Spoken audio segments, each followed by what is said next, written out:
सियासतदानों की ताहयात नाअहली खत्म। Supreme court ने आर्टिकल 62(1) के तहत ताहयात नाअहली का लदम करार दे दी। नवाज शरीफ और जहांगीर तरीन भी इलेक्शन लड़ने के लिए अहल हो गए। अदालती फैसले के मुताबिक इलेक्शन एक्ट के तहत नाअहली की मुद्दत 5 साल है, जिसे परखने की जरूरत नहीं। आर्टिकल 62(1) को आइन से अलग करके नहीं पढ़ा जा सकता। इलेक्शन एक्ट का कानून फील्ड में है। अदालती डिक्लेरेशन के जरिए 62(1) की तशरीह इसको दोबारा लिखने के मुतरादिफ है। अदालती डिक्लेरेशन देने के हवाले कोई कानूनी तरीकाकार मौजूद नहीं। समीउल्लाह बलोच केस का फैसला मुस्तरद। सुप्रीम कोर्ट ने 6-1 के तनासुब से फैसला सुनाया। 7 सफ़ात पर मुश्तमिल तहरीरी फैसला चीफ जस्टिस काजी फायजीसा ने तहरीर किया। जस्टिस याहिया अफरीदी का अक्सरियती फैसले से इख्तलाफी नोट में लिखा, आर्टिकल 62(1) में नाअहली की मुद्दत का जिक्र नहीं। अदालती फैसला मौजूद होने तक नाअहली बरकरार रहेगी। सुप्रीम कोर्ट का समीउल्लाह बलोच केस का फैसला दुरुस्त है। सुप्रीम कोर्ट ने 5 जनवरी को फैसला महफूज किया था।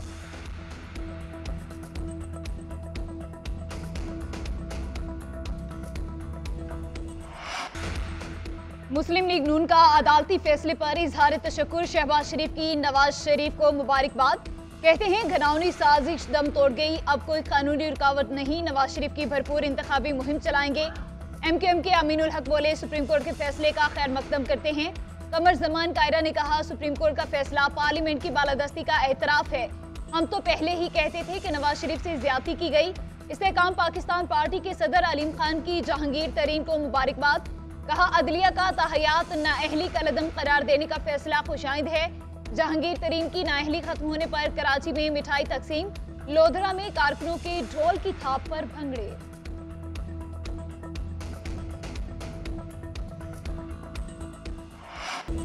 मुझे नहीं लगता नवाज शरीफ चौथी बार वजीर आजम बनेंगे। नवाज शरीफ अहल हैं या नहीं, ये वकील ही बताएंगे।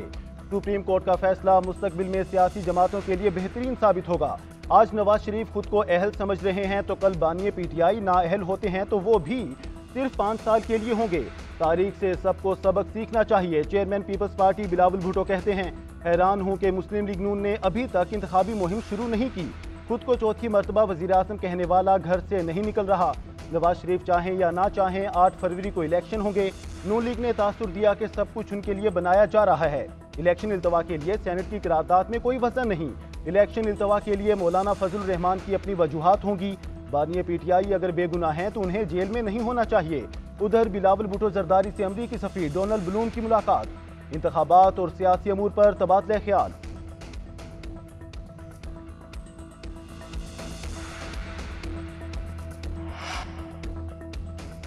मुखालिफिन कान खोलकर सुन लें, चाहे अंडर 19 टीम लड़ानी पड़े, कोई हल्का खाली नहीं मिलेगा। हमारे उम्मीदवार हर जगह मौजूद होंगे। बैरिस्टर गौहर की मीडिया से गुफ्तगू। कहते हैं, एक तरफ बल्ले का निशान लेने की कोशिश की गई, दूसरी तरफ उम्मीदवारों के चुनाव में रुकावट डाली जा रही है। उम्मीद है अदलिया कोई कदम उठाएगी। 8 फरवरी को 19-20 नहीं, 10-15 नहीं, बल्कि इससे ज्यादा का फर्क होगा। PTI आम इंतखाबात जीतेगी। लतीफ खोसा ने कहा, आज पिशावर हाईकोर्ट से बल्ले का निशान वापस मिलेगा। अगर हमें बल्ला ना मिला तो मुतबादिल प्लान मौजूद है। हम इंतखाबात का बायकॉट नहीं करेंगे।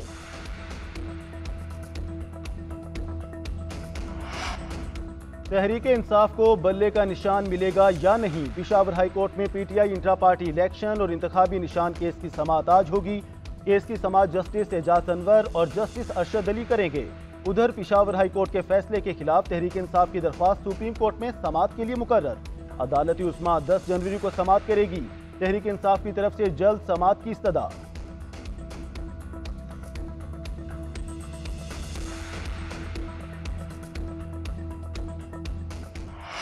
क्या PTI चाहती है 100% कागजात नामजदगी मंजूर हो जाएं? आरोज को नहीं कह सकते किसी के कागजात मुस्तरद ना करें।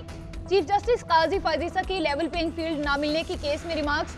लतीफ खोसा ने कहा, PTI के किसी फ्रंट लाइन उम्मीदवार के कागजात मंजूर नहीं हुए, कागजात छीने गए। PTI के सिवा किसी जमात के रहनुमा पर MPO नहीं लगा, जलसे की इजाजत नहीं मिल रही। चीफ जस्टिस ने रिमार्क्स दिए, खोसा साहब यहाँ सियासी तकरीर ना करें, दुखड़े ना सुनाएं, ये कोई सियासी फोरम नहीं। आपको किसी इदारे पर एतबार नहीं तो हम क्या करें। इलेक्शन कमीशन का MPO से कोई ताल्लुक नहीं। किसी से कागजात छीने जा रहे हैं तो वो इलेक्शन कमीशन ने देखना है। इलेक्शन कमीशन मुकदमात भुगतने या इंतखाबात करवाए। सिर्फ ये बताएं इलेक्शन कमीशन की रिपोर्ट में गलत क्या है। जस्टिस मोहम्मद अली मजहर ने रिमार्क्स दिए। इलेक्शन कमीशन की रिपोर्ट के मुताबिक पीटीआई के 76% उम्मीदवारों के कागजात मंजूर हुए।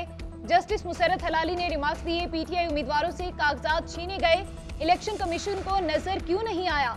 अदालत का पीटीआई को इलेक्शन कमीशन और चीफ सेक्रेटरी पंजाब की रिपोर्ट पर पीर तक तहरीरी जवाब जमा कराने का हुक्म।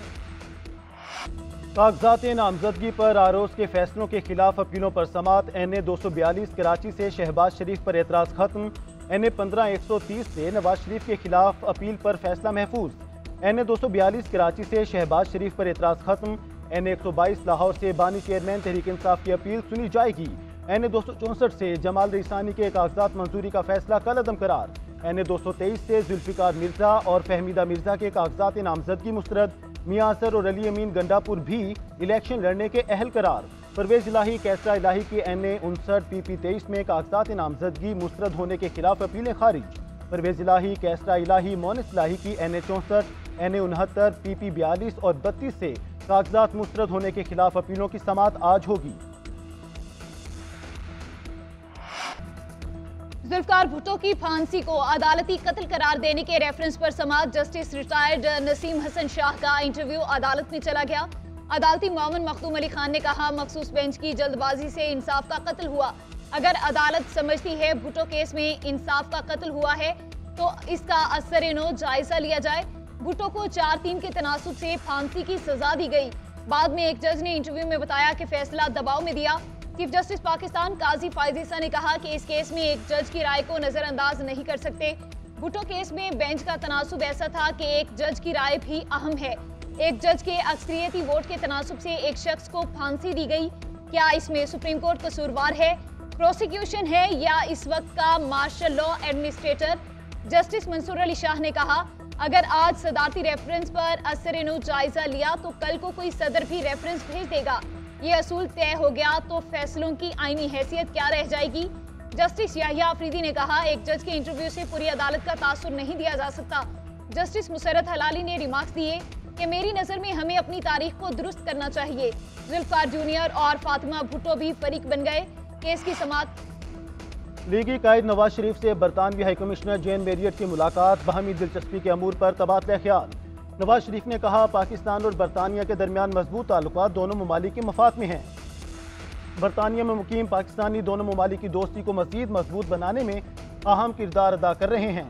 पाकिस्तान और बरतानिया के दरमियान तिजारत, सरमायाकारी समेत मुख्तलिफ शोबों में ताल्लुकात का फ़रोग वक्त की ज़रूरत है। बरतानवी हाई कमिश्नर ने कराची, लाहौर और इस्लामाबाद में मुख्तलिफ सियासी जमातों से अपनी मुलाकातों के हवाले से आगाह किया।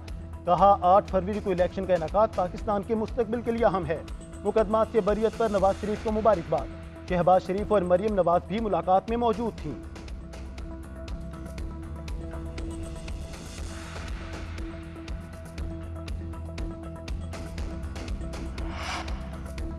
मुस्लिम लीग नून और IPP के दरमियान सीट एडजस्टमेंट का मामला तय पा गया। आज हतमी ऐलान मुतवक्के। IPP को कौमी असम्बली की 7 और सूबाई असम्बली की 11 से 14 सीटें दिए जाने का इम्कान। जहांगीर तरीन को लोधरा की बजाय NA 149 मुल्तान से एडजस्ट किया जाएगा। लाहौर से अलीम खान और ऑन चौधरी को एडजस्ट किए जाने का इम्कान। नुमान लंगड़ियाल को साहिवाल, इंजीनियर गुल असगर को खुशाब से एडजस्ट किया जाएगा। आमिर कियानी की इस्लामाबाद, गुलाम सरवर खान की रावलपिंडी से एडजस्टमेंट का इम्कान। अलीम खान, हाशिम डोगर को सूबाई सीट पर भी एडजस्ट किया जाएगा। फिरदौस आशिक ऐवान, हुमायूं अख्तर, राना नसीर, फरूख हबीब, नौरेश शकूर और मुराद रास एडजस्ट नहीं होंगे। NA 242 कराची में कौन दस्तबरदार होगा? फैसला खालिद मकबूल सिद्दीकी और शहबाज शरीफ करेंगे। कराची में MKM और नून लीग के दरमियान सीट एडजस्टमेंट पर मुज़ाकरात। 5 कौमी और 12 सूबाई नशिस्तों पर सीट एडजस्टमेंट पर मुशावरत। अमीनुल हक ने कहा, MKM वज़ारत उस्मा के लिए नवाज शरीफ को वोट देगी। मुस्लिम लीग नून के साथ बातचीत मस्बत तरीके से आगे बढ़ रही है। सिंध में करप्शन के खात्मे के लिए मिलकर चलेंगे। राना मशहूद बोले, अब करप्शन, लूटमार और जबर की सियासत नहीं चलने देंगे। उधर JDA और मुस्लिम लीग नून के दरमियान सीट एडजस्टमेंट के मामला तय पा गए।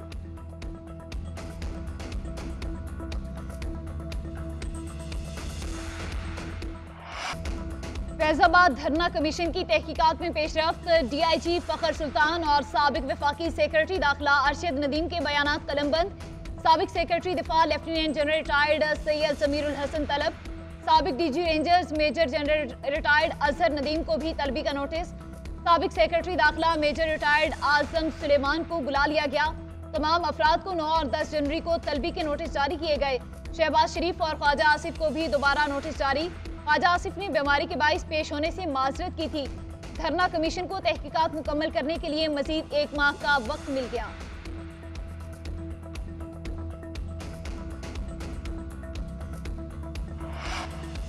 Army chief general Syed Asim Munir का दौरा बहरीन। मनाना में सरबराह पाक फौज की शाह बहरीन हम्माद बिन ईसा अल खलीफा से मुलाकात। वली अहद सलमान बिन हम्माद और फील्ड मार्शल खलीफा बिन अहमद से भी अलग अलग मुलाकातें। आर्मी चीफ बहरीन की दिफाई अफवाज के कमांडर शेख मोहम्मद बिन ईसा अल खलीफा से भी मिले। दोनों ममालिक के दरमियान बाहमी दिलचस्पी और दिफाई अमूर पर गुफ्तगू की गई।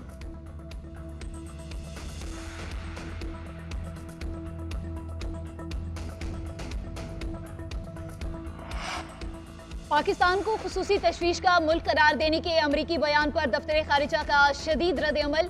अमरीकी महकमे खारिजा से राब्ता, पाकिस्तान के तहफ़्फ़ुज़ात से आगाह किया गया। तर्जुमान दफ्तर खारिजा का कहना है कि अमरीकी महकमे खारिजा का ये इक़दाम ज़मीनी हक़ाइक़ के मुनाफी है। पाकिस्तान में बैनुल मज़ाहिब हम आहंगी की भरपूर रवायात पाई जाती हैं। मजहबी आज़ादी की मुसलसल खिलाफ वर्जी करने वाले भारत को नामजद फहरिस्त से खारिज कर दिया गया। इस तरह के इम्तियाजी एक तरफा इक़दामात नुकसानदेह होंगे। मजहबी अदम बर्दाश्त, जीनोफोबिया और इस्लामोफोबिया जैसे चैलेंजेस का मुकाबला बाहमी कोशिशों के जरिए किया जा सकता है।